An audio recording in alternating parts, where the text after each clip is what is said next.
Hello everyone, आप सबको मेरा एक बार फिर से प्यार भरा नमस्कार। और मैं हूँ लवीना सिन्हा, देवदीति की लाइफ मेंबर। और आज का शो लेके हम आ रहे हैं सपना दी का। देवदीति के बारे में पहले बताना जरूर चाहूंगी कि देवदीति के बारे में आप लोग सब लोग जानते हैं कि एक ऑर्गेनाइजेशन है, अर्बन लेडीज को हम आगे एम्पावर करते हैं। और हमारे ह्यूमैनिटेरियन बैंक भी किया हुआ है, रोटी बैंक भी है हमारा। काफ़ी कुछ हम लोगों ने करा है। फिर ट्री प्लांटेशन हम लोग करते हैं, बिकॉज ऑफ कोरोना अभी कुछ ऐसा नहीं कर पा रहे हैं। तो आज फिर हम आगे ये सब करेंगे जब ये सब कुछ खत्म हो जाएगा। तो देवदीति के बारे में तो सब जानते हैं। और आज है थर्सडे। थर्सडे जैसे कहते हैं ना कि थर्सडे विद सपना दी, जैसे कॉफी विद करण होता है, ऐसे थर्सडे विद सपना दी है।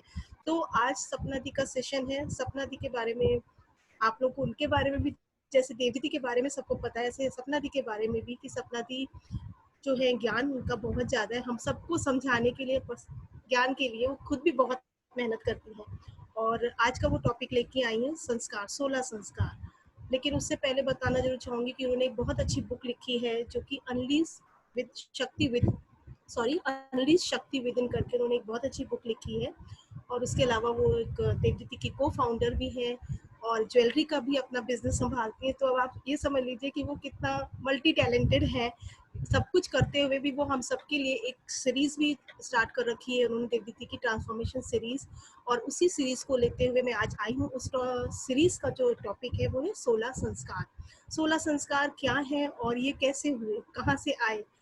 तो ये 16 संस्कार के बारे में सपना दी बताएं। उससे पहले कुछ पंक्ति जो कि मैं आप सबके सामने बोलना चाहूंगी, छोटी सी है कि दादी नानी की कहानी हो गई सब पुरानी, सारी दुनिया हो गई है मोबाइल की दीवानी, संस्कार विहीन बच्चे सार्थक है ज्ञान के कच्चे, अत कचरा सा है ज्ञान, नष्ट कर रहे हैं अपनी जवानी। धूमिल हुई है हमारी संस्कृति, आती जा रही है विकृति, नहीं है कोई जागृति। तो इसी अपने अध कचरे ज्ञान को, मेरा खुद का ज्ञान भी अध कचरा है, और हमारी जो अध कचरा ज्ञान और जो धूमिल हो रही संस्कृति है उसको कुछ अपने ज्ञान से सपना दी संपूर्ण करने आ रही है। तो आज 16 संस्कार को लेके बताएंगी वो हम सबको कि क्या है। तो मैं सपना दी को आमंत्रित करती हूँ। सपना दी आइए प्लीज। Thank you. नमस्कार, नमस्कार। Thank you so much Lavina, बहुत खूबसूरती से आपने इंट्रोडक्शन किया। Thank you very much. Thank you Sapna दी। बहुत बड़ी हो गई हैं, सयानी हो गई हैं और इतनी अच्छे से इंट्रोडक्शन कराती हैं। Very proud of you. तो आज हम इकट्ठा हुए हैं 16 संस्कार के बारे में जानने के लिए। So without further ado let's start. अच्छा, ये चीज मुझे बताइए कि जब हम किसी कागज पे, किसी नोटबुक में लिखते हैं और बहुत जोर से लिखते हैं, यानी कि अगर हम पेन को या पेंसिल को बहुत दबा के लिखते हैं तो नीचे के पन्नों में इंप्रेशन आ जाता है ना? आता है या नहीं? आ जाता है ना? तो अगर कोई जासूसी करना चाहे और ये जानना चाहे कि आपने पहले पन्ने पे क्या लिखा, आप अगर उनको नहीं भी दिखाना चाहें, परंतु वो जो इम्प्रेशन है उससे अनुमान लगा सकते हैं। और कुछ जो बहुत क्लेवर लोग हैं वो समझ भी सकते हैं कि उस पे क्या लिखा है। तो वो इम्प्रेशन जब इतना गाढ़ा हो जाता है कि वो नीचे के पन्ने पे आ जाता है, वो इम्प्रेशन हम दूसरों को हमारी लिखावट के बारे में बता देता है। कुछ ऐसा ही होता है। ये जो हमें जन्म मिला है, ये जिस शरीर में हम आए हैं, इस शरीर में हम बहुत कुछ पुराना लेके आए हैं। वो जो पुराना हम लेके आते हैं उन्हें हमारे शास्त्र संस्कार कहते हैं। और जैसे आप सब लोगों ने सुन रखा होगा स्कूल में कि पत्थर पे भी अगर आप रगड़ते रहे रस्सी को तो पत्थर को भी रस्सी काट देती है और एक ग्रूव बना लेती है। और जब ये ग्रूव बहुत स्ट्रांग हो जाता है तो वो एक पाथवे बना लेता है। तो ये जो हमारे संस्कार हैं जिन्हें हम लेके आते हैं अपने पूर्व जन्मों से, हमारी सनातन संस्कृति में जो ऋषि मुनि महात्मा थे, द साइंटिस्ट ऑफ योर, वो लोग अब रिसर्च करते थे। और कहाँ करते थे? अपने मनों में, मेडिटेशन में बैठ के और अपने अंदर झांकते हुए जब वो लोग रिसर्च करते थे तो बहुत सारी चीजें उन्होंने आइडेंटिफाई करी और वो वेदों और उपनिषदों के द्वारा हम तक पहुंची। जो अब साइंस की बड़ी बड़ी लैब्स में बिलियंस ऑफ डॉलर्स को खर्च करके जिन चीजों पे साइंस अभी भी नहीं आ पा रही, जिस निष्कर्ष तक, जिस कंक्लूजन तक पहुंचने के लिए साइंस को अभी बहुत समय है, हमारे ऋषि मुनि महात्मा वहां पे ऑलरेडी थे। उस रिसर्च के दौरान, और जब वो हमें ओरल लिनिएज के द्वारा ये चीजें देते थे, आइडेंटिफाई करी हुई, जो वो अपने अंदर मेडिटेशन में जो उनको रिवील हुआ ज्ञान, जब वो जेनरेशंस को देते थे, only with the spirit that benefit हो, ह्यूमैनिटी को बेनिफिट हो, मैनकाइंड को बेनिफिट हो।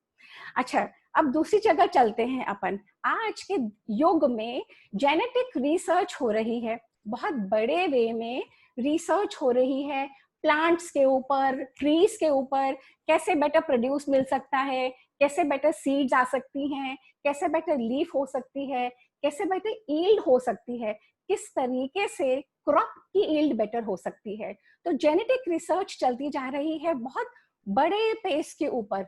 सिमिलरली रिसर्च चल रही है जानवरों के ऊपर कि किस तरीके से हम घोड़ों की नस्लें सुधार सकते हैं, किस तरीके से हम गाय, भैंस, जानवरों की, ढोर, डंगर, all the animals which are useful to human beings, किस तरीके से हम उनकी नस्ल सुधार सकते हैं, यानी कि हम उनकी नेक्स्ट जनरेशन को कैसे इम्प्रूव कर सकते हैं।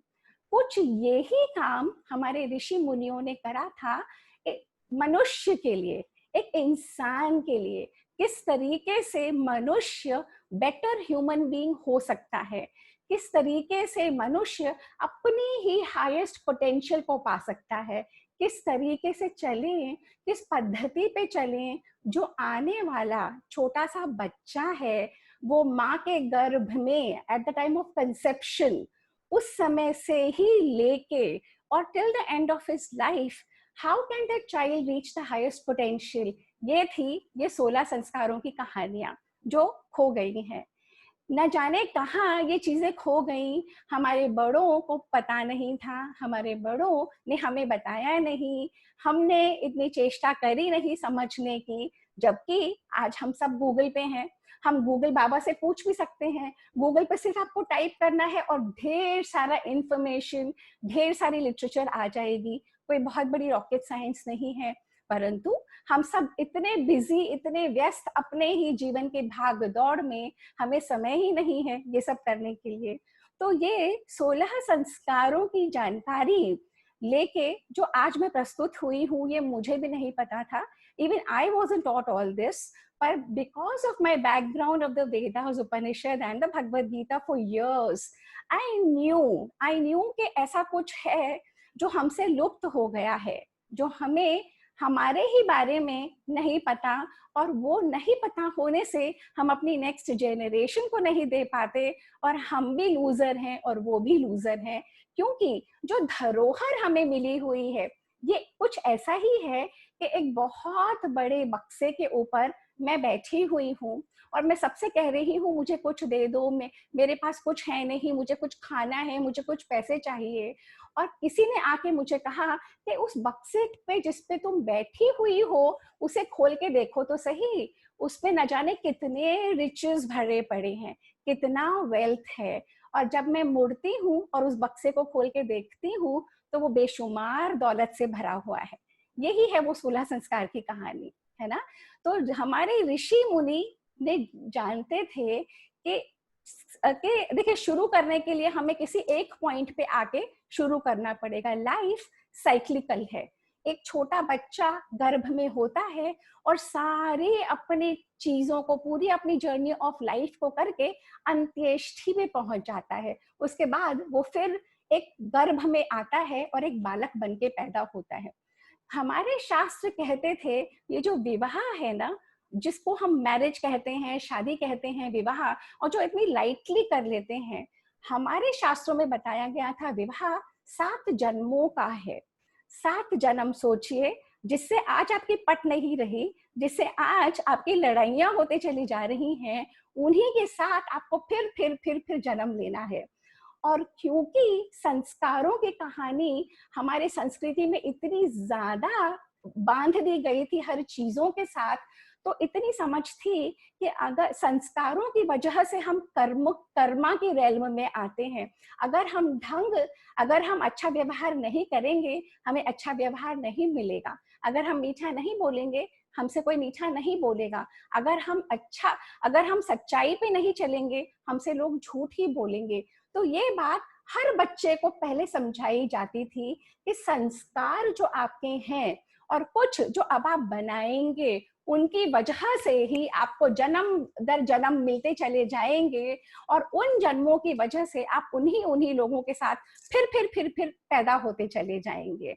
तो विवाह जिसे हम कहते हैं द रिचुअल ऑफ मैरिज, जो दो आत्माओं का मिलन है, उसका स्पेसिफिक पर्पस था एक अच्छे जेनरेशन को, एक संतान को एक भूमि देना, एक फैमिली देना, एक उसको सेंस ऑफ वैल्यूज देना। द प्राइम पर्पस ऑफ विवाह, ऑफ मैरिज रिचुअल, गृहस्थ आश्रम। हमारी संस्कृति में 4 आश्रम बताए गए थे। उन 4 आश्रमों में गृहस्थ आश्रम बहुत बड़ा रोल प्ले करता था।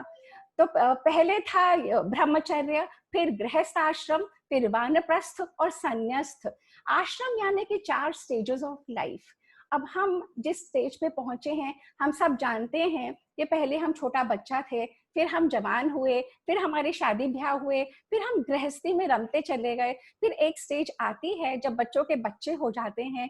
Technically one should be going into वानप्रस्थ।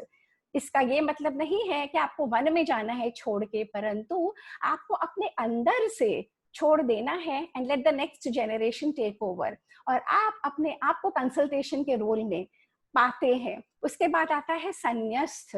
तो जो विवाह का रिचुअल है, ये बहुत क्लियरली एस्टैब्लिश था। ये एक अच्छी संतान उत्पत्ति के लिए है। क्यों? क्योंकि स्वयं भगवान भी आके सृष्टि पे बच्चा नहीं पैदा कर सकते। बच्चा एक मेल और एक फीमेल के संयोग से ही होता है। सृष्टि का ये नियम है कि एनिमल हो या ह्यूमन बीइंग हो, जब एक मेल और फीमेल मिलते हैं तभी बच्चा होता है और तभी सृष्टि आगे चलती जाती है।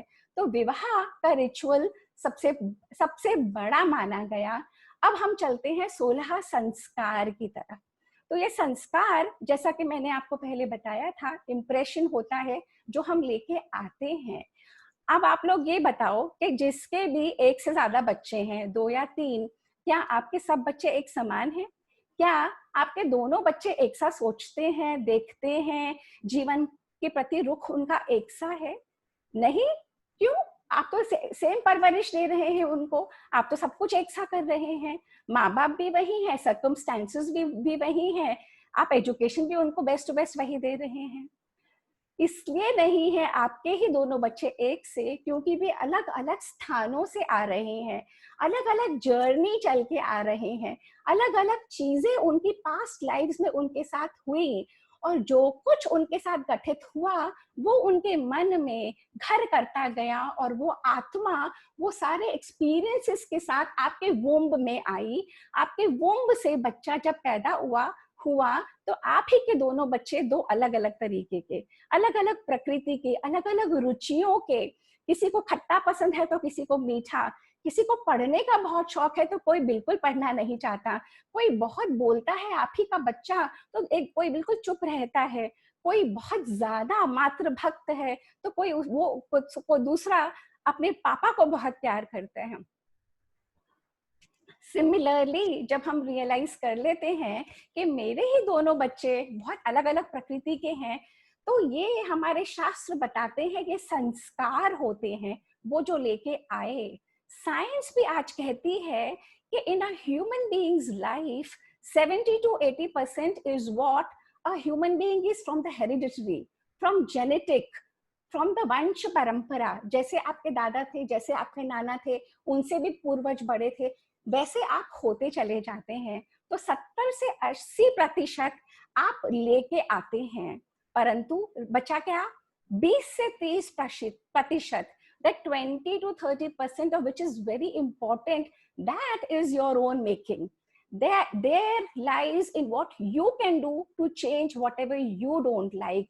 There is where ये जो 16 संस्कार है ना, इनका रोल इस 20 से 30% में आता है। जब हम जेनेटिक इंजीनियरिंग कर सकते हैं, जब हम रिसर्च करते हैं, तब हमारे ऋषियों ने ये रियलाइज करा कि ये 20 से 30% जो मेरे अपने हाथ में है, मेरा पुरुषार्थ के अंदर है, जिसे मैं कुछ करके चेंज कर सकता हूँ, वो 20 से 30% इज वेरी वेरी इंपॉर्टेंट। और यहाँ पे संस्कारों को चेंज करके उस दिशा में मोड़ने के लिए हम काम कर सकते हैं जो हम चाहते हैं। अगर आप चाहते हैं कि आपका बच्चा ऐसा हो जो बहुत बलवान हो, शौर्य हो, देशभक्त हो, करुणा हो, मैत्री हो, कंपैशन हो, who's generous, who's kind, तो शास्त्रों में सबसे पहला जो संस्कार बताया गया है वो है गर्भाधान।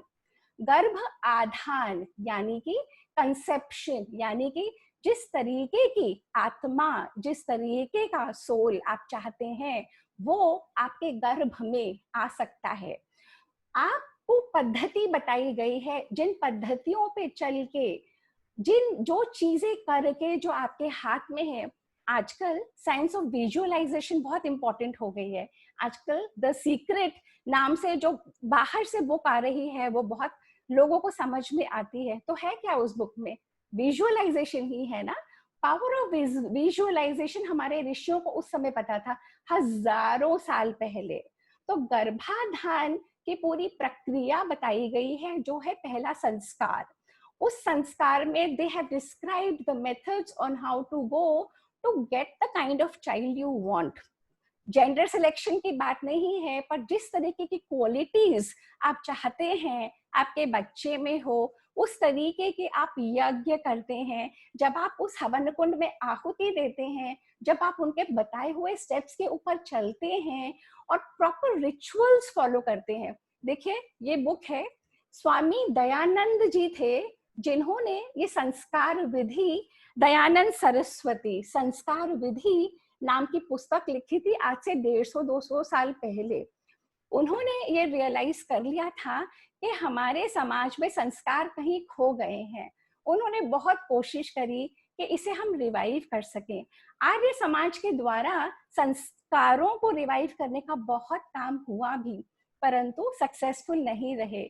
हम लोग न जाने कौन सी आत्मग्लानि में भर गए हैं, हम लोग न जाने कितने वेस्टर्नाइज्ड हो चुके हैं, कितने हम अपने ही चीजों को ओल्ड फैशन्ड, आउटडेटेड, रिडंडेंट समझते हैं। हम लोगों ने अपनी ही धरोहर को छोड़ दिया, हम लोगों ने अपने आप ही नहीं समझने की कोशिश करी, और हम लोग अपने बड़ों को ब्लेम करते हैं, आपने हमें नहीं बताया, हमें तो कुछ पता नहीं था। परंतु अब क्या हुआ?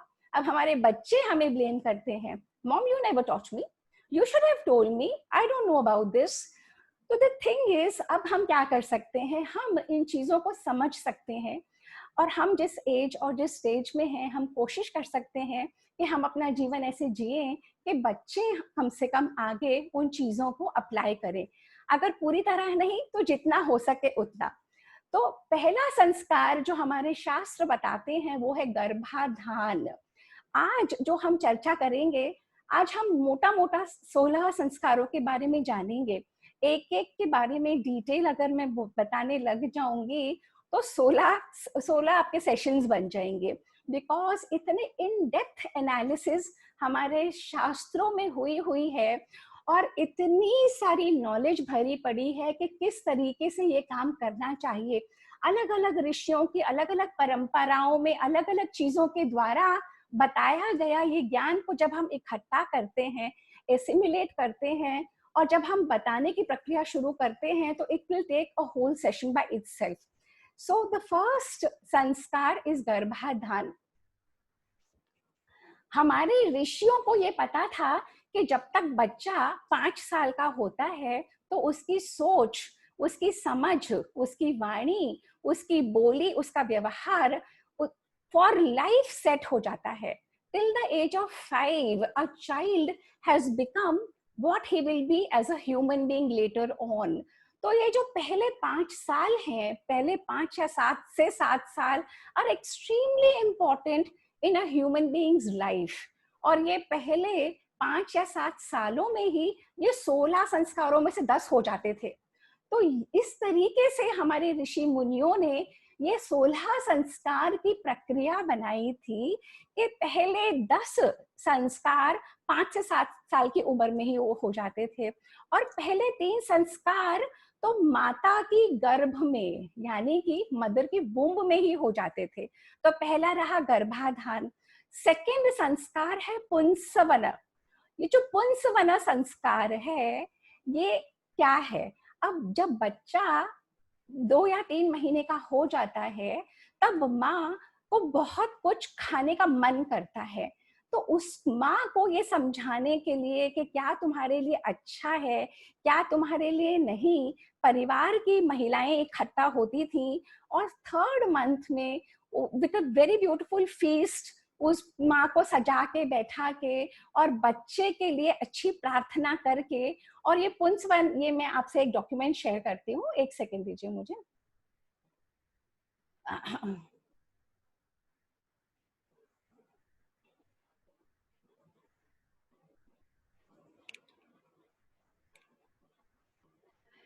अच्छा, तो ये संस्कारों की, आप लोगों को दिख रहा है डॉक्यूमेंट? तो जब हम संस्कार बताते हैं ना, तो एक बहुत छोटी सी ट्रिक है, हम इसे कैसे याद रखें। जीपीएस जा, नानी से अन्न चूड़ा लेके आ, वीयू वेकेस का विवाह है सो देख। अब ये ट्रिक बनाई है याद करने के लिए, क्योंकि इतना सारा याद कैसे रखें। तो जीपीएस जा, हाँ, तो जी से रहा गर्भाधान, उसके बाद रहा पुंसवन। तो मैं अब बात कर रही हूँ पुंसवन की। अब पुंसवन का जो संस्कार है वो हमारे शास्त्रों में बताया गया है कि महर्षि चरक और महर्षि सुश्रुत, इन्होंने बताया गया है कि क्यों ये करना जरूरी है। बच्चे के डेवलपमेंट के लिए माँ का खुश रहना, माँ क्या खाती है, पीती है, सोती है, उठती है, बैठती है, सुनती है, सबका डायरेक्ट रिजल्ट बच्चे के फीटस के ग्रोथ पे होता है। तो बहुत जरूरी था माँ का ध्यान रखना। तो ये जो संस्कार बनाया गया पुंसवन, इसमें बच्चे की शारीरिक ग्रोथ के लिए कि उसको प्रॉपर डाइट मिले, तो माँ को प्रॉपर डाइट मिले, उसलिए ये संस्कार था। ये सारे जितने भी संस्कार थे, ये यज्ञों के द्वारा पूरे होते थे। या घर में यज्ञ होता था, सारे बड़े बूढ़े बैठते थे, मिलते थे, और उस मिलने के बाद, और एक सेकेंड, बैठते थे, मिलते थे, और मिलने के बाद जो जो प्रेग्नेंट गर्ल है उसका पूरा रिचुअल करके खाना पीना होता था, और इस तरीके से होता था। इसके बाद का जो है 3rd संस्कार, तो जीपीएस जा, गर्भाधान, पुंसवन। 3rd संस्कार इस सीमंतो नयन। सीमंतो नयन, ये संस्कार चौथे, छठे या 8वें महीने में जब प्रेग्नेंट गर्ल होती थी तब करते थे। हमारे शास्त्र बताते हैं कि चौथे महीने में मन बनता है बच्चे का, छठे महीने में बुद्धि बनती है, और 8वें महीने में उसका हृदय और ओज यानी कि स्ट्रेंथ। तो 4th, 6th और 8th मंथ का था जब बच्चे का मन, बुद्धि, हृदय और उसकी स्ट्रेंथ, उसके अंदर का ओज बनता था। एंड उस बच्चे का डायरेक्ट कनेक्शन अपनी मदर से था। जो माँ सोचती है, लिखती है, पढ़ती है, बोलती है, वही सब कुछ बच्चे में होता जाता था। तो जब बच्चे का मस्तिष्क बन रहा होता था, तो स्कैल्प में 5 हड्डियां होती हैं, और वो 5 हड्डियां एक पर्टिकुलर स्थान पे मिलती हैं, जो सबसे उन्नत, सबसे ऊंचा स्थान है। जब बच्चा पैदा होता है तो वो स्थान बहुत डेलिकेट होता है और दबता भी है। तो वो 5 हड्डियां एक पर्टिकुलर स्थान पे मिलती हैं, उसको सीमंत बोलते थे, और उसका उन्नयन यानी कि वो उस बच्चे की हाईएस्ट पॉसिबिलिटी पे ले जाने के लिए ये संस्कार बनाया गया था। ये कुछ कुछ जो हमारा 8वां पूछते हैं ना, जो सब लोगों ने ओल्ड फैशन समझ के छोड़ दिया, तो 8वां पूछते हैं उस तरीके का होता था। माँ को बैठाते थे, खाना पीना उसको उसकी पसंद का, सब लोग उसको सजाते थे, संवारते थे, उसके लाड लड़ाते थे, बच्चे के लिए गिफ्ट्स आते थे, माँ के लिए गिफ्ट्स आते थे। तो ये हुआ सीमंतो नयन। अब हमारे हो गए 3 संस्कार। चौथा संस्कार है जात कर्म, जीपीएस जा। जात कर्म यानी कि जब बच्चा पैदा होता है तो जब उसका नाल कटता है उससे ही पहले, बिल्कुल उससे पहले शहद और घी को मिला के, एक्चुअली स्पेसिफाई करा हुआ है कितनी बूंदे शहद की और कितनी बूंदे घी की, दोनों को मिला के और सोने की या चांदी की सलाखा से बच्चे के जिह्वा पे ओम लिखते थे और बच्चे को चटाते थे। सुश्रुत बताते हैं अपने सुश्रुत संहिता में कि ये करने का रीजन था बच्चे के रिफ्लेक्स एक्शन को जज कर सकें कि उसकी सक्लिंग ठीक है या नहीं, उसमें ऑक्सीजन लेवल ठीक से वो ब्रीथ कर पा रहा है या नहीं। तो नाभि कटने से पहले जात कर्म संस्कार होता था और पिता जो उस समय मौजूद होता था वो बच्चे के कान में कहता था वेदोसी त्वम वेदोसी, यानी कि हे पुत्र या हे पुत्री तुम वेद हो, तुम जानने वाली हो, तुम्हें विद्वान बनना है, तुम्हें सब कुछ जानना है, तुम्हें अपने हाईएस्ट पोटेंशियल पे पहुंचना है। तो ये था जात कर्म संस्कार। जब पिता वो सलाखा से ओम लिख देते थे उसके बाद बच्चे को अपनी माँ को देते थे और तब माँ उसको ब्रेस्ट फीड करती थी। तो ये हुआ चौथा संस्कार, जात कर्म।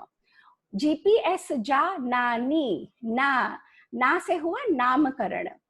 हमारे वैदिक संस्कृति में उस समय से परंपरा थी कि नामकरण संस्कार, नाम या तो 11वें दिन होना चाहिए था या 101वें दिन, यानी from the birth 11th day और द 101st डे। परंपरा ये थी कि हॉरोस्कोप देख के अक्षर बताया जाता था, उन अक्षरों के पर से चूज करके एक ढंग का नाम आपके जीवन में बहुत अहम रोल प्ले करता है। नाम एक व्यक्ति को या तो शक्तिशाली बना सकता है या उसको बिल्कुल वीक बना सकता है। एक नाम ऐसा चुनना चाहिए, हमारे शास्त्र बताते हैं, जो उस छोटे से बालक में करुणा, मैत्री, दया, उसमें देशभक्ति की भावना, उसमें एक स्ट्रेंथ, बल, शौर्य, ये सब जगा सके। तो नाम जो हम कुछ भी रख देते हैं ना, वो रखने की परंपरा नहीं थी। नाम ऐसा हो या तो वो हमें भगवानों के नाम से याद दिलाए, क्योंकि हमारे शास्त्रों में हर कुछ, हर रिचुअल, हर ट्रेडिशन इसीलिए थी कि हम अपनी हाईएस्ट पोटेंशियल तक पहुंच सके। हमारे ऋषि कहते थे कि ये जो तुम्हें जन्म मिला है ये 84 लाख योनियों के बाद मिला है, इसे गवाओ मत, इसे यूज करो, इसकी हर मौके को, हर चीज को पोटेंशियल बनाओ अपनी ही ग्रोथ के लिए। तो नाम इस तरीके का रखो बच्चे का कि उसमें मधुरता का आभास हो, ना कि कोई ऐसा हो कि मतलब कि कोई अपने बच्चे का नाम रावण तो रखेगा नहीं, कोई अपने बच्चे का नाम कंस तो रखेगा नहीं। इस तरीके का नाम हो कि उस बच्चे में सारी वो क्वालिटीज जगे और जब आप उसे उस नाम से पुकारो तो आप में भी वो मधुरता की क्वालिटीज, वो अच्छी क्वालिटीज जग सके। ये था नामकरण का। नामकरण के समय भी यज्ञ होता था, सब लोग जुड़ते थे, बच्चे को दुआएं दी जाती थी, एक फैमिली बॉन्डिंग के लिए हमारे संस्कार बने हुए थे। आज जो हम सब कुछ होते सोते अपने अपने घरों में अलग थलग बैठ गए हैं, कोरोना की बात नहीं कर रही, वैसे आज क्योंकि हम लोग मिलना नहीं चाहते एक दूसरे से, हम लोगों ने अपने आप को बहुत आइसोलेट कर लिया है, तो सब लोग कितने सिक्लूडेड हो गए हैं, सब लोगों में कितना डिप्रेशन हो गया है। तो संस्कार और रिचुअल्स उस लिए भी थे कि एक फैमिली बॉन्डिंग बनी रहती थी और ऋषियों को ये पता था कि बच्चे के लिए जो जो चीज अच्छी है वो उसके परिवार के द्वारा करवानी पड़ेगी। अगर बड़े करेंगे तभी वो जनरेशंस आगे करती चली जाएंगी। तो नामकरण का ये महत्व था। नामकरण के बाद आता है निष्क्रमण, नानी, जीपीएस जा नानी, नामकरण और अब निष्क्रमण। अब जब बच्चे का नाम रखा गया, बच्चा अब तक दूध पी रहा है, अब बच्चे ने घुटने चलने शुरू करे, यानी बच्चा घर के वातावरण में से अब बाहर जाने के लिए तैयार है। तो जब हम उसे बाहर लेके जाते हैं पहले, तब वो भी एक यज्ञ के द्वारा होता था। पंडित आते थे, यज्ञ होता था, हवन होता था घर में। हवन और यज्ञ करने से एटमॉस्फेयर बहुत क्लीन और प्योर हो जाता है। सिर्फ हमारे घर का ही नहीं, हमारे समाज का, हमारे देश का, जो हवन में आहुतियां डलती हैं, जो चीजें डलती हैं वो प्योरिफिकेटरी होती हैं। ये जो आजकल वायरसेस हो रहे हैं ना, ये सब इन चीजों को भगाने के लिए, सब इन चीजों को और नेचुरल चीजें, कोई पेस्टिसाइड नहीं, कोई फर्टिलाइजर नहीं, कोई नेचुरल चीजों से अपने एनवायरनमेंट को प्योरीफाई करने के लिए हवन और यज्ञ होते थे। तब बच्चे को सूरज के दर्शन कराया जाता था, चांद का दर्शन कराया जाता था, मंदिर लेके जाया जाता था। क्यों? क्यों? अब वो घर से निकलने के लायक हो गया और घर और बाहर के वातावरण में सामंजस्य उसकी बॉडी और माइंड को रेडी कर सके कि वो बाहर जाके सोसाइटी में रह सके, सोसाइटी में सरवाइव करने का तरीका अपना सके। तो निष्क्रमण संस्कार होता था। तो जीपीएस जा नानी से अन्न चूड़ा लेके, हा, इसके बाद का है अन्न, अन्नप्राशन। अन्नप्राशन संस्कार, जब बच्चा 6 महीने तक दूध ही पीता था, पर सरवाइव करने के लिए, बड़ा होने के लिए अन्न का बहुत बड़ा महत्व है अपनी लाइव्स में। और जैसा खाए अन्न वैसा हो मन, हमारे ऋषियों को ये पता था। तो वो कहते थे कि अगर अन्न सात्विक होगा तभी इस बच्चे का मन सात्विक होगा, और तभी ये बच्चा खुद के लिए, अपने घर के लिए, अपने समाज के लिए और अपने देश के लिए उपयोगी भी हो सकेगा और नाम भी कमाएगा। और अगर बच्चा इस तरीके से जीवन पे चलेगा तो पूरे विश्व में उस बच्चे का नाम हो सकता है। तो अन्नप्राशन का संस्कार था, जब बच्चे को पहली दफा अन्न खिलाया जाता था, तब भी हवन होता था, यज्ञ होता था, सब लोग जुड़ते थे और माँ और बच्चे को आशीर्वाद देते थे। पग पग पे ये संस्कार इस तरीके के बने थे कि जो वाइब्रेशंस हो वो पूरे घर की उस बच्चे के प्रति अपना आशीर्वाद देते हुए। तो अन्नप्राशन के बाद होता था चूड़ा कर्म। चूड़ा कर्म यानी कि मुंडन, यानी कि मुंडन जब कहते हैं कि 1 साल या 3 साल, 1 साल से पहले, 1 साल के बाद या 3 साल में करा देना चाहिए मुंडन। चूड़ा कर्म क्यों करना बहुत जरूरी था? चूड़ा कर्म कहते हैं इसलिए करना बहुत जरूरी है कि जो गर्भ के बाल हैं, जो उसके अपने बाल हैं, they are not right for his growth. तो जब हम उसका मुंडन करा देते हैं, और उसमें और भी साइंटिफिक कई सारे रीजंस बताए हुए हैं। ये संस्कार विधि नाम की पुस्तक में स्वामी दयानंद सरस्वती ने बताए हुए कई सारे। तो जो भी चाहता है, ये बहुत इंट्रोडक्टरी टॉक है, जो भी इन संस्कारों के बारे में और कोई जानकारी चाहता है तो ये अमेज़न पे अवेलेबल है। ये हिंदी में भी है और इंग्लिश में भी है, आप इसे मंगा सकते हैं और पढ़ सकते हैं। तो चूड़ा कर्म का संस्कार था जब बच्चे का मुंडन होता था। आज कई घरों में मुंडन होता है, बहुत घरों में नहीं होता। मुंडन की प्रक्रिया अपने देवी पे या अपने देवता पे जाके, और नाई का बहुत इंपॉर्टेंट रोल होता था। उस्तरे से बाल फेरता था, कई लोग छोटी सी बोदी रखवाते थे बच्चे के, कई लोग नहीं रखवाते, हर घर का अपना चलन था। तो इस तरीके से ये संस्कार जब हम करते थे, तो चूड़ा कर्म संस्कार के बाद जीपीएस, देखिए मैं बार बार इसलिए दोहरा रही हूँ, मैं भी याद कर रही हूँ कि नेक्स्ट कौन सा संस्कार है। जीपीएस जा नानी से अन्न चूड़ा लेके आ, के है कर्ण वेधन। अब कर्ण वेधन जो था ना, आजकल हम देखते हैं कि सिर्फ लड़कियों के कान बिंधते हैं, पहले लड़कों के भी कान बिंधते थे, लड़कियों के भी कान बिंधते थे। लड़कों के यहाँ से ऊपर से बिंधे जाते थे और लड़कियों के नीचे से और ऊपर से, नीचे से और ऊपर से दोनों बिंधते थे। और सुश्रुत अपनी संहिता में लिखते हैं कि कर्ण वेधन बहुत जरूरी है, इससे हर्निया नहीं होता, इससे पेट की प्रॉब्लम्स नहीं होती।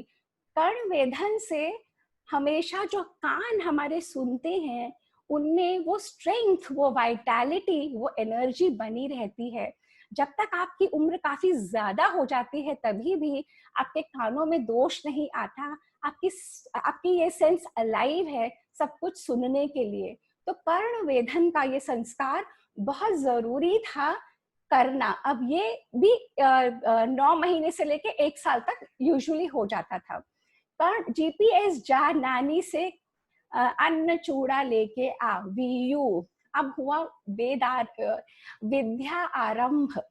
जब बच्चा बहुत छोटा ही होता था ना, जब 1.5 साल का हो जाता था, उसको घर में ही अक्षर लिखना सिखाते थे। कैसे सिखाते थे? चावल की एक परात ले लेते थे, थाली ले लेते थे, उस भरे हुए चावल में उसको ऐसे लिखना, बस चावल से वो ऐसे ऐसे निशान बनाता था। तो उस निशान बनाने से ही सीख सीख के बच्चा अक्षर आरंभ समझ जाता था। धीरे धीरे करके खेल खेल में ही बच्चे को सारे अक्षर घर में ही माँ या सारे फैमिली मेंबर्स मिलके सिखा देते थे। इसी तरह से चावल की भरी हुई, कोई पेंसिल नहीं, कोई स्लेट नहीं, कोई कुछ नहीं, चावल की भरी हुई थाली में जब वो निशान ऐसे बनाता था, तब ऐसे अक्षर बनते चले जाते थे। सरस्वती की पूजा का विधान है कि माँ सरस्वती जैसे तुम विद्या की देवी हो, इस बच्चे में इतनी विद्या देना।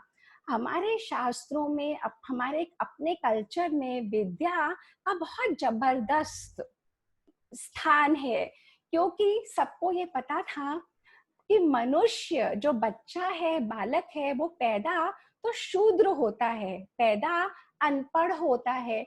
यहाँ पे ब्राह्मण, शूद्र और जो अलग अलग वर्ग हैं, उनसे मतलब ऐसा नहीं था कि ये सारे 3 वर्ग अच्छे हैं और शूद्र खराब।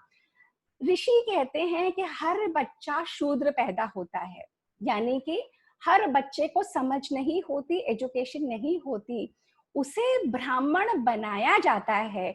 शूद्र से ब्राह्मण बनना हर बच्चे के लिए पॉसिबल है, अगर वो अपने आप को एजुकेट करता चला जाए। कभी भी हम अपने शास्त्रों में, अपने कल्चर में जाति और वर्ण जन्म से नहीं थे। जन्म से तो वो कहते हैं सब बच्चे शूद्र होते हैं, उन्हें सिखाते जाना पड़ता है, संस्कारों के द्वारा उन्हें संस्कृत करना पड़ता है। और जिस देश में संस्कार नहीं होते, उस देश में संस्कृति नहीं होती, और वहां पे फिर होती है क्रूरता, वहां पे मानवता नहीं होती, वहां पे मनुष्य मनुष्य को मारता है, वहां पे सिर्फ धर्म परिवर्तन के लिए लोग खड़े होते हैं कि किसी भी तरीके से इनको मार के इनसे इनका धर्म परिवर्तन कराया जाए। इस सनातन संस्कृति में हमेशा से था कि जैसे सब लोग जी रहे हैं, जिसको जो जो करना है वो अपना करते रहें, हर मार्ग उस एक तक जा रहा है, और उस एक तक पहुंचने के लिए जिसका जो मार्ग है वो उसके लिए बहुत अच्छा। तो विद्या आरंभ का ये संस्कार था वीयू। उसके बाद होता था उपनयन। उपनयन का यानी यज्ञोपवीत, यानी कि जो डोरा पहनते थे वो हम लोगों तक तो ये समझ में आया कि सिर्फ लड़के पहनते थे, परंतु वैदिक काल में बालक और बालिकाएं दोनों ही पहनती थी। यज्ञोपवीत पहनती थी। उस यज्ञोपवीत में 3 डोरियां होती थी, और वो यज्ञोपवीत एक पर्टिकुलर रीजन के लिए था, उस बच्चे को याद दिलाने के लिए कि वो ब्रह्मचर्य में रहेगा जब तक वो गुरुकुल से अपने शिक्षा लेके नहीं आ जाएगा। तो 5 से 7 साल के बीच में घर से उस बच्चे को गुरुकुल भेजा जाता था। गुरुकुल में वो अपने गुरु के साथ, गुरु पत्नी, गुरु माँ, और वहां पे गुरु की फैमिली उसको अडॉप्ट कर लेती थी। सारा ज्ञान उस बच्चे को दिया जाता था, सिर्फ वेदों का ही नहीं, उपनिषदों का नहीं, परंतु एस्ट्रोनॉमी और मैथमेटिक्स और जो ज्योग्राफी, हिस्ट्री, हर चीज का ज्ञान 5-7 साल की उम्र से लेकर 16 साल की उम्र तक बच्चा गुरु की फैमिली में रहता था। जैसे जैसे गुरु के घर में काम भी करते थे, लकड़ी लेके आना, चूल्हा जलाना, गुरु की सेवा करना, गुरु माँ की सेवा करना, उनका हाथ बटाना, सारे घर के भी काम करना और पूरी शिक्षा दीक्षा भी करना। और जब वो ये सारा करते हुए गुरु के पास रहता था, तो गुरु उपनयन करके और जीपीएस जा नानी से अन्न चूड़ा लेके आ वीयू वेकेश वेदारंभ, इसके बाद आता है वेदारंभ। तो जब उपनयन की सेरेमनी के बाद वो गुरुकुल पहुंचता था, तब वहां पे गुरु उसको मंत्र द्वारा दीक्षित करते थे और वेदों का अध्ययन शुरू करते थे। उसे वेद आरंभ कहा जाता है। वेद आरंभ और केश जो वीयू वेकेश का विवाह, वेदारंभ के बाद केश निकालने की परंपरा थी। केश निकाल के सिर्फ बोधी रखते थे गुरुकुल में, उस बच्चे को बताने के लिए कि ये जो तुम्हारे इयर्स हैं, ये बहुत फॉर्मेटिव इयर्स हैं, ये डीप लर्निंग के लिए हैं, तुम्हें इधर उधर की बातों में नहीं रहना है, तुम्हें अपना सारा मन, तुम्हें अपना सारा समय, अपनी सारी बुद्धि सिर्फ और सिर्फ ज्ञान अर्जित करने के लिए लगानी है। तो जब उसका उपनयन करते थे और वेदों का आरंभ कर दिया, उसके केश उतार दिए, तब जाके वो बच्चा 7 साल की उम्र से 16 साल की उम्र में गुरु के पास रहा और हर चीज में निपुण होके जब वो बच्चा जो उसका गुरु आचरण करता था वैसा वो आचरण सीखते थे। It was not just about knowledge की नॉलेज दे दी और उसने नॉलेज सुन ली, वो उस गुरु फैमिली के साथ रह के सब कुछ सीखता था, उनसे वैसे जीवन जीने की पद्धति सीखता था। और जब वो सीख के सारे सब्जेक्ट्स, सारी चीजें, उसमें मार्शल आर्ट्स भी आते हैं, अपने आप को बचाना, अपने देश को प्रोटेक्ट करना, ये सारा ज्ञान गुरुकुल में जब बच्चे ने सीख लिया, जब 16 साल उसकी उम्र हो गई, तब समावर्तन का संस्कार था। समावर्तन जो आज हम ग्रेजुएशन बोलते हैं, जो आज ग्रेजुएशन सेरेमनी होती है, जहाँ पे डिग्रीज दी जाती हैं, जहाँ पे ब्लैक कोट पहन के खड़े होते हैं, उस समय समावर्तन का संस्कार होता था। तब गुरु बताता था कि बेटा तुमने इस चीज में निपुण हो, तुम वैश्य बन सकते हो, तुम्हारे में ये क्वालिटी है, तुम ब्राह्मण बन सकते हो, तुम्हारे में ये क्वालिटी है, अगर तुम किसी को सर्व करोगे तो तुम अपना हाईएस्ट पहुंचोगे। कई लोगों में ऑफिसर बनने की कैपेबिलिटी, टैलेंट या वो नहीं होता, उनका एप्टीट्यूड है सर्व करने के लिए होता है, तो उनको शूद्रों की दर्जा दी जाती थी कि बेटा अगर आप ऐसे ऐसे करोगे आप अपने हाईएस्ट को पहुंचोगे। इस तरीके से गुरु समावर्तन के समय दीक्षा उनको दे के, और फिर गुरु कहता था कि अब तक मैंने तुम्हें पढ़ाया, मैंने तुम्हें संस्कार दिए, अब बेटा तू घर जा, सबसे बड़ी गुरु तेरी माँ, उसके बाद गुरु तेरे पिता, फिर हूं मैं गुरु, और फिर चौथा गुरु है घर में जो भी अतिथि आए। ये गुरु उसको कह के भेजते थे कि अब तुम जाओ, अपने घर में रहो, जब समय आएगा तब तुम विवाह रचाना और गृहस्थ आश्रम में जाना। समय से पहले गृहस्थ आश्रम में मत जाना। तो 16-17 साल की उम्र में बच्चा जब पढ़ के घर वापस आया, उसने अपने माँ बाप के चरण छुए और अपनी फैमिली बिजनेस में या जो भी कुछ उसके फादर करते थे उसमें वो लग गया। उसने केश वापस बढ़ा लिए। समावर्तन के संस्कार के समय गुरुकुल के कपड़े उतर गए, नए कपड़े पहना के गुरु को उसने गुरु दक्षिणा दी। और जब वो वापस आता है अपने समाज में, अपने माँ बाप को आदर देते हुए, इतना पढ़ा लिखा बच्चा, he knows how to run his life. जीवन के हर रुख को, हर पहलू को वेदों के अध्ययन द्वारा वो समझ चुका है। उसे पता है, ब्रह्मचर्य में उसने इतने दिन बिताए, उसके बाद उसे वैल्यू समझ में आ गई कि जीवन होता क्या है। और जब गृहस्थी का समय आता है तो हम अपने सनातन संस्कृति में बहुत सारे रूल्स हैं, कौन से गोत्रों में शादी करनी, विवाह करना, कौन से में नहीं करना, किन की बेटियां, जैसे चाची की बेटी, मौसी की बेटी, मामा की बेटी आपकी बहनें हैं। ये बहुत सारे रूल्स हैं, क्योंकि नस्लें हमारी उस तरीके की बनती हैं। तो वो रूल्स को फॉलो करते हुए जब अरेंज मैरिजेस होती थी, जब विवाह सिर्फ मौज मस्ती का साधन नहीं था, विवाह बहुत रिस्पॉन्सिबिलिटी से लिया जाता था। जन्म जन्म का ये एक वो था, एक यूनियन था, एक होली यूनियन, एक मैट्रिमोनी, एक पर्पस के लिए मिलते थे। तब जब लड़के लड़की दोनों को सिखाया जाता था टॉलरेंस, दोनों को समझाया जाता था कि जिस बंधन में आप पढ़ रहे हो, ये गृहस्थी का बंधन सिर्फ आप दोनों की मौज मस्ती के लिए नहीं है, इसका बहुत बड़ा प्रयोजन है। इसमें रहते हुए अपने जीवन को किस दिशा में मोड़ना है, कैसे आपको जीना है कि आप अपने ही कुल का, अपने ही घर का, अपने ही समाज का, अपने ही देश का नाम रोशन कर सकें और आप उस गृहस्थी के द्वारा अपने हाईएस्ट पोटेंशियल को पहुंच सके। उस गृहस्थ में रह के अपने बारे में ना सोचते हुए जब आप दूसरे का सोच सके, जब आप सिर्फ पति ही नहीं या सिर्फ पत्नी ही नहीं, जब आप परिवार को प्राथमिकता दे सके, जब आप समझ सकें, तो गृहस्थ आश्रम से बढ़ के कोई आश्रम नहीं है जहाँ पे आप अपनी ईगोस को कम कर सकते हैं, जहाँ पे आप समझ सकते हैं कि जो भी आपके आसपास हैं एक पर्टिकुलर रीजन के लिए हैं। आपकी ही ईगो को कम करने के लिए करोड़ों घर में आप जा सकते थे, एक ही घर में पहुंचे, एक ही व्यक्ति आपके जीवन में आया, और वो जो परिवार जिसके साथ आप पाए जाते हो वो आपकी ही ग्रोथ के लिए है। तो जब आप शिकायत नहीं करते उससे, और जब आप हर चीज को, हर परिस्थिति को मोड़ लेते हो सीखने के लिए, अपनी ग्रोथ के लिए, तब वो बन जाता है एक जरिया आपके पोटेंशियल तक पहुंचने के लिए। तो ये आ गया विवाह। इस तरीके से हमने 15 संस्कार डिस्कस कर लिए, और लास्ट का संस्कार जो है, जो हमारे हाथों में नहीं है, वो है अंत्येष्टि। परंतु विवाह और अंत्येष्टि से पहले दो चीजें और बहुत जरूरी हैं। विवाह के बाद है वानप्रस्थ और उसके बाद है संन्यास्त।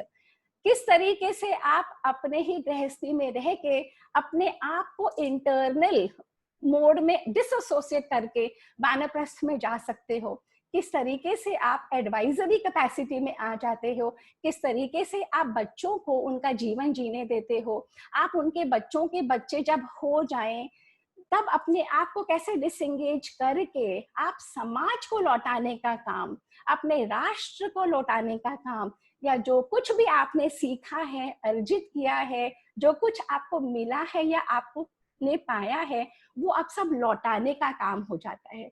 जितना हम लौटाते चले जाते हैं वानप्रस्थ की स्टेज में, उतना हम ग्रो करते चले जाते हैं। वानप्रस्थ 50 एंड अबव के लिए बताया गया है। उसके बाद जो बहुत इंपॉर्टेंट संस्कार है संन्यास्त, किस तरीके से आप उसी माहौल में रह के अपने आप को संन्यास के मोड में ले आए, या सब कुछ छोड़ छाड़ के आप चले जाएं अपने आप की खोज में, अपने उसकी खोज में जो आपको उससे जोड़ेगा। ये जो शरीर में आप पाए गए हो ये आपका है नहीं, कुछ समय के लिए आपको मिला है। ये घर, ये बार, ये चीजें, ये जो सब कुछ, ये सुख वैभव संपदा आपकी है नहीं, आप लाए नहीं थे, आप लेके जाओगे नहीं। कैसे आप अपने आप को उस मोड में ला सकते हैं, ये है संन्यास्त की परंपरा। और लास्ट संस्कार जो रह गया है 16वां, वो है अंत्येष्टि। अंत्येष्टि का संस्कार जिस बॉडी में आप पाए गए, जब आप इसको छोड़ के चले जाते हो तो ये किस तरीके से इसका संस्कार होना चाहिए, किस तरीके से इसको रिचुअल्स के साथ, यज्ञ के साथ, हवन पूजा के साथ अग्नि के सुपुर्द कर देना चाहिए, और कैसे जो पांचों तत्व मिले थे, जो मिल के ये शरीर बना था, वो पांचों तत्व कैसे वापस लौटा देते हैं। जिस तरीके से आते हैं वैसे ही हम चले जाते हैं। ये 16 संस्कार की जो ये पद्धति है, ये मनुष्य के रिफाइनमेंट के लिए आई थी, बनी थी और है। हम सब भूल चुके हैं। हजारों साल का इन्वेजन्स हमारे ऊपर रहे। इस देश ने बहुत कुछ देखा, बहुत कुछ सहा, और अंग्रेजों के ये जो वेस्टर्नाइजेशन की वजह से, ये कॉलोनियल रूल ने, ये लास्ट 200 इयर्स ने हमें अपने ही बारे में इतना इंफीरियर फील करवाया है। अब समय है उससे निकलने का, अब समय है खुल के जीने का, अपनी ही परंपरा को स्वीकारने का, ये कहने का, गर्व से कहने का हम सनातन परंपरा के हैं। सनातन और हिंदू का, हिंदू तो ये नाम बहुत बाद में पड़ा है, सनातन यानी कि अटर्नल। कहते हैं हम प्रथम संस्कृति है विश्ववारा, पहली संस्कृति है।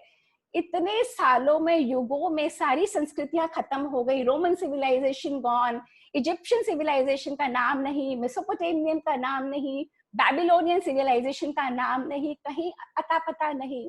ये सनातन संस्कृति जिंदा है।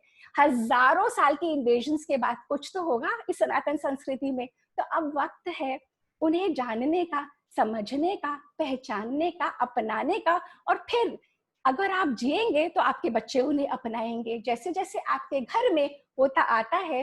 तो संस्कार विधि नाम की पुस्तक है, मैं तीसरी बार दिखा रही हूँ, स्वामी दयानंद सरस्वती ने लिखी है, जिन्होंने आर्य समाज बनाया था। जो भी लोग इंटरेस्टेड हो और जो थोड़ा बहुत इंस्पायर हुए हो इस टॉक से, जरूर इसको मंगवाइए, जरूर इसे पढ़िए। सारी साइंटिफिक रीजनिंग्स आपको मिल जाएंगी क्या संस्कार हैं और हमें इन्हें क्यों करना चाहिए। और अब मैं ये सेशन सबके लिए,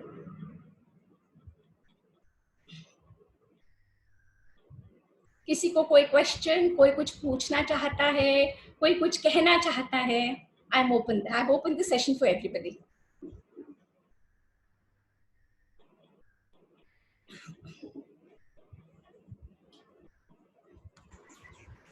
ये सब ना लाजवाब हो गए हैं आपके इतने अच्छे सेशन से कि बाकी जो ज्ञान हमको नहीं था वो हमको मिला।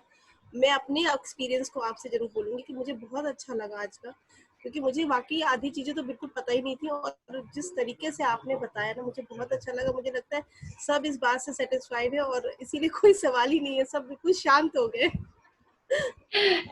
तो देखिए, इसके दो तरीके हैं समझने के, या तो सब इतना बोर हो गए कि कोई क्वेश्चन नहीं है, या सब बहुत मतलब सबको इतना अच्छा लगा कि सब लोगों को लग रहा है हम क्वेश्चन क्या पूछे, सब बातों का जवाब आ गया।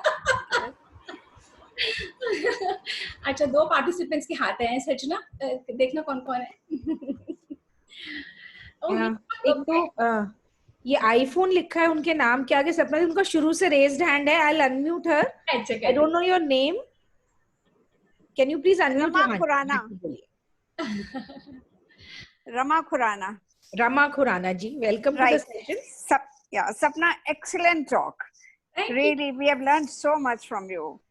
Thank you. I heard you in Glow meetings also, so nice to hear you.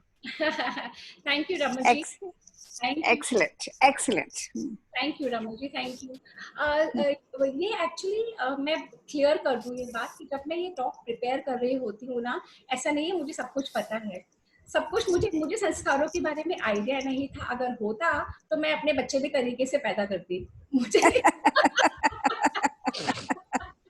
मुझे नहीं पता था। और I was only 19 when I got married and nobody taught me. But at this age when I learned, I'm in awe कि इतनी हमारे देश में, हमारी संस्कृति में इतनी नॉलेज है, और हम बैठे हैं उस ट्रेजर चेस्ट के ऊपर और हमें उसकी वैल्यू का कोई अंदाजा ही नहीं है। And it is time now to take it forward by this small effort.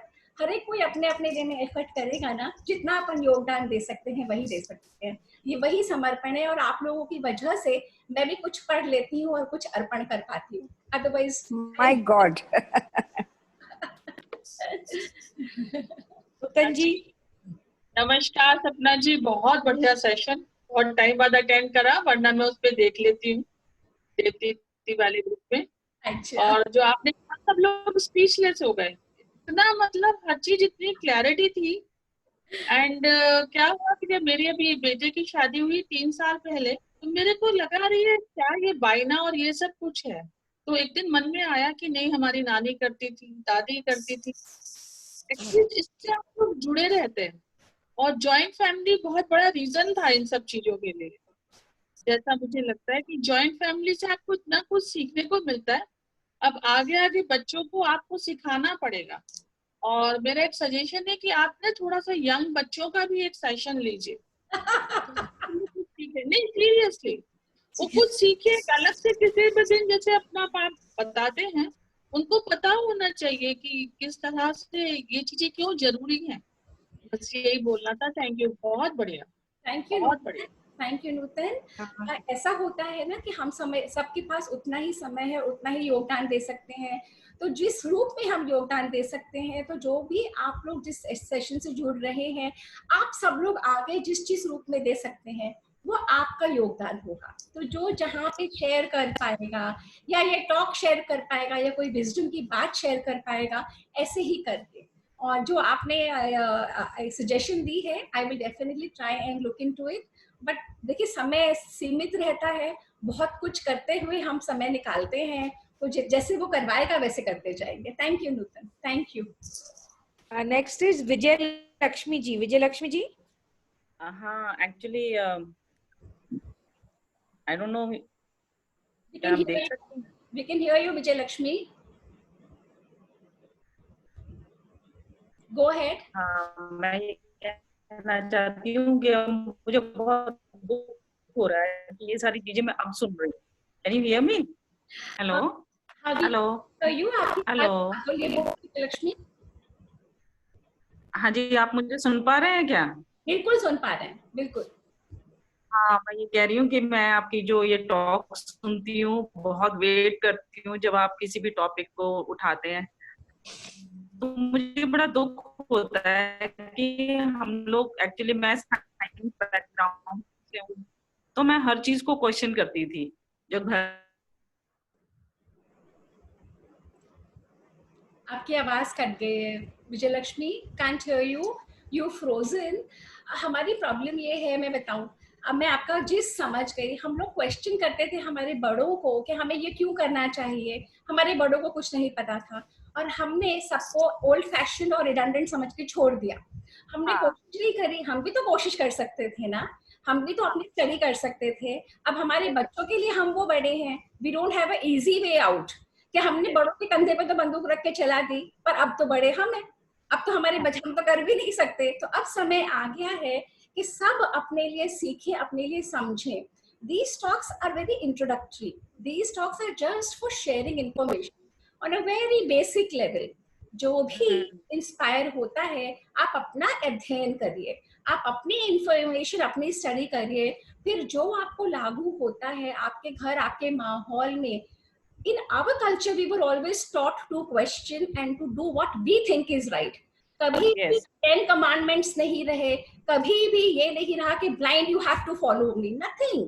We are given a buffet table, it is up to you to pick and choose what you want to pick and choose. तभी ये हमारा culture has been alive in spite of invasions after invasions for thousands of years, and brutal invasions where they have destroyed, desecrated not just temples, our women they have taken away into slavery, plundered, men were sold, atrocity after atrocity, yet we survived, है ना?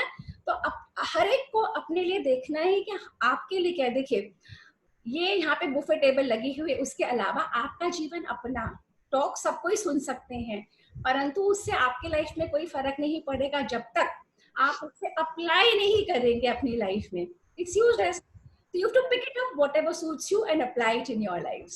Thank you. Right Thank you. Right, thank you so much. Sapna di, there is a very long message in the chat box for you which says, Akanksha. Yeah. what? Akanksha. Akanksha Sehgal. Akanksha, you want to say something? And she left. I can't see her. Okay, no worries. Akanksha, please unmute yourself and speak. Hi, it's always a pleasure to attend your sessions. I've started attending fairly regularly now. I'm one of the youngsters that Auntie was just talking about, saying that these should be held for the youngsters. And I, for some reason, really relish these sessions, and I make sure that, I keep this sort of time free, and, whenever I hear from you, and I love to sort of join in. That's So, so sweet, Akanksha. And I must share, Akanksha is our youngest. Also, Akanksha has started attending the Vedas and Upanishad classes. Kudos to you, Akanksha. ऐसे ही जिसकी रुचि होती है वो पकड़ लेता है। आज का सेशन करीब 45-48 पीपल थे, 50 लोग भी होंगे at one point of time, परंतु जो पकड़ लेगा और जो उस राह पे आगे चलेगा वो उसका संस्कार बनेगा। क्यों? क्योंकि वही लेके जाना है। ये सबको जोड़ा जो है वो तो जाएगा नहीं, कुछ नहीं जाएगा। जो यहाँ पे अब भर लोगे, अब पकड़ लोगे अपनी आत्मा के साथ, वो जो ग्रूव आप बना लोगे ना, and we all have to realize we have but little time. We don't know whether we will sleep in the same body and get up tomorrow morning. My mother didn't. She had gone for a holiday to Dubai 3 years ago. She slept and she didn't get up in the morning. So we all have but little time. पर हम अपने आप को ये बताते नहीं रोज। हम सोचते हैं हम अमर पट्टा लिखा के लाए हैं, हम तो रोज जिएंगे, है ना? जब हम ऐसा सोचते हैं हम अपने ही दुश्मन हैं और कुछ नहीं, because we don't use that time. Thank you, Akanksha. Thank you very much. Anybody else? I had actually also a small question. If Yeah. you can just explain the Antim Sanskar a little more. I know it's a morbid kind of a question, but I was very curious about it. No, once, Akanksha, Deepti ji always says, Antyeshti is never morbid. हर रोज अपना मरण दिन याद करो, हर रोज सोचो कि मैं आज भी जा सकती हूँ। इसलिए सोचो कि आप अवेयर हो जाओगे of every moment and use it to your best, don't lose it, है ना। अंत्येष्टि एक ऐसी क्रिया है जो हम नहीं कर सकते, कोई और करेगा हमारे लिए, है ना। अब वो करेंगे तो पूरी पद्धति बताई गई है। दे से योर बॉडी वेट का 1/3 घी एंड द हवन सामग्री एंड द लकड़ी, हम कहते हैं कि घी हम किसी गरीब को दे दें, तो आप गरीब को भी दो, परंतु अंत्येष्टि की प्रक्रिया जिस तरीके से अगर आप करोगे तो body is return in its proper way to all the 5 elements is what they talk about. If you're so inclined, I strongly recommend you get this book, Sanskar Vidhi. You and whosoever is interested, get this book. देखो हम लोग सब कुछ कर नहीं सकते, ये पद्धति खत्म हो चुकी है, but at least if we know, we can pick and choose what we want to follow. Right. Keeping your own family obligations in mind, keeping whatever traditions are happening in your at home, but still at least you're aware of it, that this is the reason for that. So if a time comes, probably that group will get set, you can do that also. At least you can tell your children about it. You can start living that life with that thought. So get hold of this book, do read it. Yeah. I loved reading it. I loved preparing for this session. I had a thoroughly, for the last 15 days I've been actually living this सोलह संस्कार, क्योंकि मेरा last Thursday talk नहीं हो सका. Last Thursday was my father's 80th birthday. I was preparing for that, and so for the last 15 days I'm living with Solar Sanskar, and I've loved every bit of it. And probably that's why the passion shines forth. Thank you, Akanksha. Thank you very much, dear. Okay, anybody else, Rachna? हाँ, सीमा जी, please unmute yourself. Hello, बहुत ही बढ़िया आपने बताया, ये तो इससे बढ़िया कोई बात हो नहीं सकती है. लेकिन अब it's too late to implement anything because next month I'll be 80 years old. So जी, तो शुरू में यदि ये सब बातें पता होती तो हम उसके हिसाब से चलते. वैसे my father was a staunch Arya Samajist. He was the president of oldest Arya Samaj in Ajmer. और ये किताबें बहुत सारी हमारे पास पड़ी है. उनका एडिशन 100 साल पुराना मेरे पास पड़ा हुआ है. बहुत बढ़िया, बहुत ही बढ़िया रहा. ठीक है, थैंक यू सो मच सपना. Thank you. थैंक यू सीमा जी, आप बड़े इतने प्लीज हाथ मत जोड़िए. हम सबका कर्तव्य सीमा जी, जो हमें कुछ मिला है, जो हम सीख पाए, हमें बांटना चाहिए. कुछ भी ज्ञान अगर कोई भी कुछ पकड़ के बैठता है, वो गदला हो जाता है, वो खराब हो जाता है, वो दूषित हो जाता है. वो सिर्फ बहने में ही उसकी भलाई है. और मुझे भी कहीं से मिला, मेरा सिर्फ रोल सिर्फ देने का है और कुछ नहीं मैंने किया. और आप तो आर्य समाजी फैमिली से हैं सीमा जी, एंड आप एक्चुअली बताते क्या है शास्त्र कि हम के अंदर ये ज्ञान मौजूद है. कुछ लोगों को जरूरत होती है उसको उद्भव करने के लिए, उसको प्रकट करने के लिए. तो घर में ये संस्कार माँ बाप करते थे और गुरुकुल में गुरु करते थे अपने अंदर से ही वो चीजों को उजागर करने के लिए, जैसे कि वो बच्चा उस पे चल के अपने हाईएस्ट पोटेंशियल पे पहुंच सके. हर चीज बनाई इसीलिए गई थी कि आप अपने हाईएस्ट को पा सको. तो सबको ये जरूरत भी नहीं होती, आप अच्छा जीवन वैसे ही जी रहे हैं. कुछ हम लोगों को सिखाया ही जाता है कि सबके साथ मिल के चलो, हर एक के साथ ऐसे रहो, सब में अपने आप को देखो. तो वो अपनी संस्कृति में इनबिल्ट है, पर ये संस्कार करने से रिफाइनमेंट और आती चली जाती है. संस्कार, संस्कृत लैंग्वेज एंड संस्कृति, the culture is all interlinked, absolutely interlinked. सजना, किसी और की भी हाथ रेज है. हाँ जी, we have 2 questions. Preeti Agarwal ji, can you please unmute yourself? Preeti Agarwal ji. Okay, Sonal Rane, can you please unmute?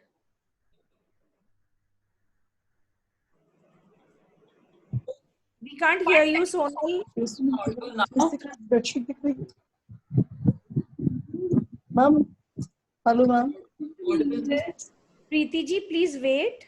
Sonal, we can't hear you. Can you be a little louder? Am I audible now? Yeah, this is better. Yeah. Yeah. Namaste, Sapna ji. Hi. Finally, we talk. I really appreciate all your sessions, and I look forward to the Thursdays with you. So one thing is congratulations, and really appreciate that you contributing your contribution towards the revival of our culture we always have these questions as to what is the scientific reason. We are always wondering what is the scientific reason behind our culture and what we've been doing. Now we have an idea, yes, there is a certain scientific reason why we are doing it, but really appreciate your contribution, the depth that you bring in, and your research, the depth of your research. Well, it's a pleasure and a delight to listen to your sessions. I look forward to them, and I always keep sharing them with my friends also. Thank you, Sunil and Sanjana and the rest. I must tell you कि कोई भी session का link नहीं जाता, सबसे पहले सोनल करते हैं सपना जी सेशन लिंक, सपना जी where's tomorrow session. So every day, Thursdays, she wants to be there. Thank you so much. I really I appreciate your initiative for being in here. Thank you very much. Highly appreciate. Thank you. Hello, ma'am. Next is Preeti Agarwal ji. Hello, ma'am. I want to ask a question. Anji. Ma'am, like in our home, everyone worship, but I want my children to worship. Whenever I ask them, they say that they don't have time. अच्छा, आप प्रीति, आपका video on है, आप किसकी पूजा करते हैं घर में प्रीति? मैम दुर्गा जी की, तो सभी भगवान को पूछते हैं हम लोग। बच्चों को कहते हैं कि लाइक हनुमान चालीसा और पढ़ो, तो वो लोग कहते हैं टाइम नहीं।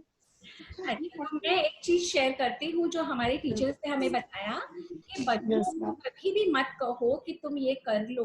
अगर बच्चे देखते हैं कि माँ बाप और घर के लोग रेगुलरली वो चीज करते हैं, बच्चे अपने आप करना शुरू कर देते हैं। मैम हमारे घर में सब लोग करते हैं, लेकिन बच्चे करना ही नहीं चाहते हैं। करेंगे, जब वक्त आएगा करेंगे। अगर आप उनके पीछे पड़े रहोगे, बहुत बोलोगे, नहीं बच्चों को how old are your children, Preeti? They are in 10th and 12th standard. Okay, because they are out of that age now. अब वो rebelling वाली एज है। अभी तो आपको बिल्कुल नहीं बोलना चाहिए, बिल्कुल भी नहीं बोलना चाहिए। सिर्फ आप अपना जीवन ढंग से निकालती रहे, सुचारू चलती रहे, बच्चों को ना ताना दे, ना बच्चों को सुनाए, ना बच्चों के पीछे पड़े। I know it's difficult, but you'll have to do that because that will push the children against it.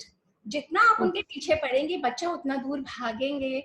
बच्चों में वो संस्कार आ चुके हैं, जो बचपन में कराती थी, वो आ जाएंगे उनमें। आप छोड़ रहे उनको, आप अपने ऊपर ध्यान दें, हो जाएगा।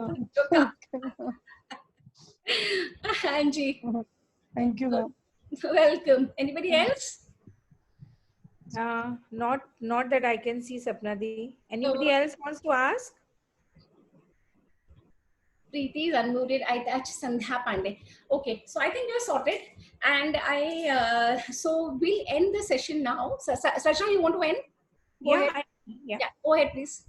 Okay. Thank you, everyone. Thank you, Sapna Di. ये संस्कारों के बारे में मुझे भी नहीं पता था कुछ, and I was in totally awe when I was listening to it. And thank you very much to my audience. We have really good audience. चुपचाप सब सुनते हैं, इतने प्यार से सवाल जवाब करते हैं, बहुत मजा आता है मेरे को भी. And with this we will end today's session, and tomorrow we have a session. आज तो हमने सपना दी के साथ करा, कल हम कर रहे हैं body conditioning के ऊपर session. So it is body conditioning session tomorrow with Sapna Gupta, and please join us tomorrow at 4. Thank you, everyone.